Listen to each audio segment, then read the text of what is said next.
This surface miner from Wirtgen weighs in at a whopping 211 tonnes. It is used for excavating coal and soft rock and can output up to 3,000 tonnes of material per hour. A big machine equals a big model equals a big box. And this one doesn't disappoint on that front. It comes in an outer shipping carton, and that's used to protect the picture box which resides inside. The model box has a good picture of the surface miner at work loading up a mining truck. But surprisingly for a Wirtgen model, there's no information about the real machine. Out come the expanded polystyrene trays, and because of the size it all becomes a bit of a test of how wide you can spread your arms.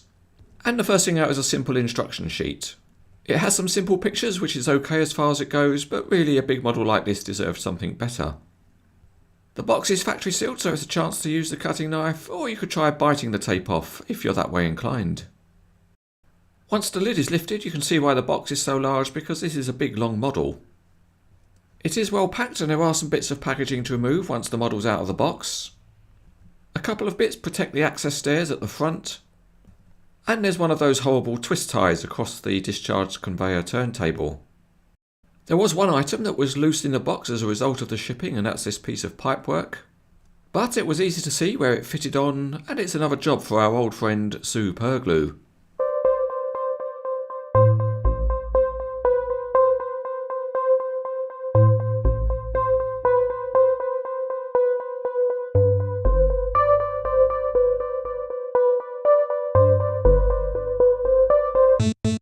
We will start by putting the tape measure on it, and end to end it's about 25 inches or 64 centimetres long. Looking underneath, the metal milling drum is very good with painted cutting picks. The metal tracks are good with bolt head details on each of the shoes. And the rubber conveyor belts have the deep cleats present on the real machine. The track frames are very detailed and they have working rollers. The supports are connected with discrete friction pins and there are beefy hydraulics. At the front there's a simple control box. And the cab is very detailed inside with mesh flooring and metal handrails outside. From above, a big plastic engine can be seen in the engine bay, and above it the air cleaners and exhaust pipes are plastic. The exhaust pipes would have looked better if they'd had holes, but the mesh screens on the side of the engine compartment are see-through and very good. The conveyor counterweight is all modelled in metal, but the look of the silver-headed screws does detract a little. The conveyor supports are fine gauge wire and the metal truss is modelled very well.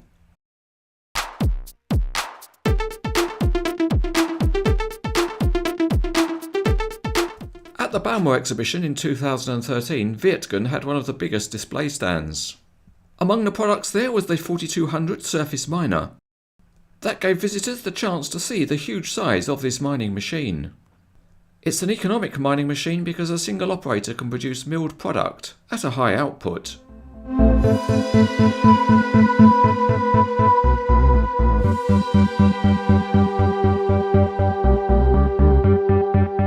We'll start by looking underneath, and this is not a recommended pose for the model because there are delicate parts on the top of it.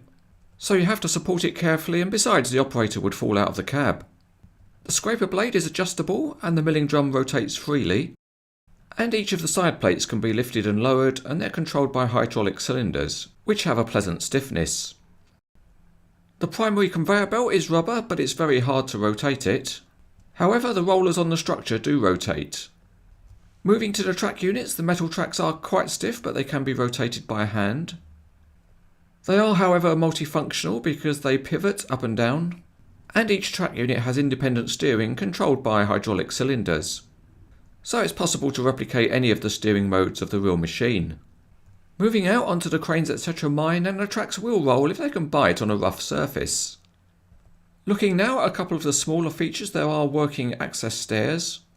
This one to the cab folds down, and there's also another one which gives access to the engine deck. There's also some functionality on the cab, because just like on the real machine, it can be rotated from side to side. Although, as you can see, you have to be careful how you handle it because it's easy to bend the handrails. There are a couple of opening panels on the side, and these let you see the drive from the engine to the milling drum. It's nice because it's got a rubber drive belt which you can move if you want. Moving back to the track units, the height of the whole machine is adjustable, and that's achieved by the lever system which is powered by hydraulics. However, the model is very heavy, so there is a compromise in the model engineering. And that's because the hydraulic cylinders which control the height are not stiff enough to hold the model up. So to get around that, each of the hydraulic cylinder jackets has a pair of holes, and there are pins provided which you insert into the cylinder jackets, and that effectively locks the extension of the pistons. The system works well and it gives you enough height adjustments so you can display the model properly. The discharge conveyor is a big part of the model, and the first thing you can do is to put it into a maintenance mode.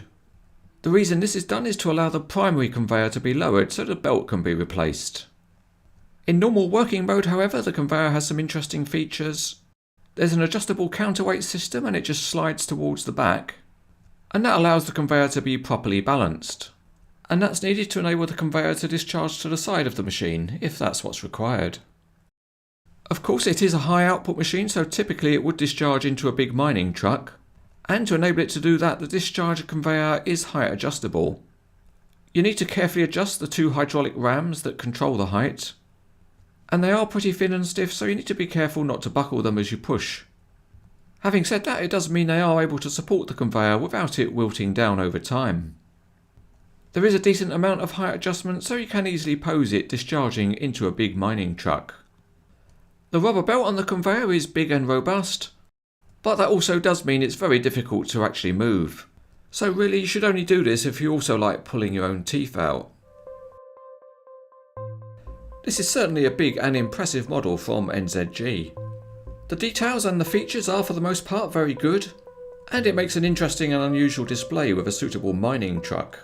Overall, it's highly recommended.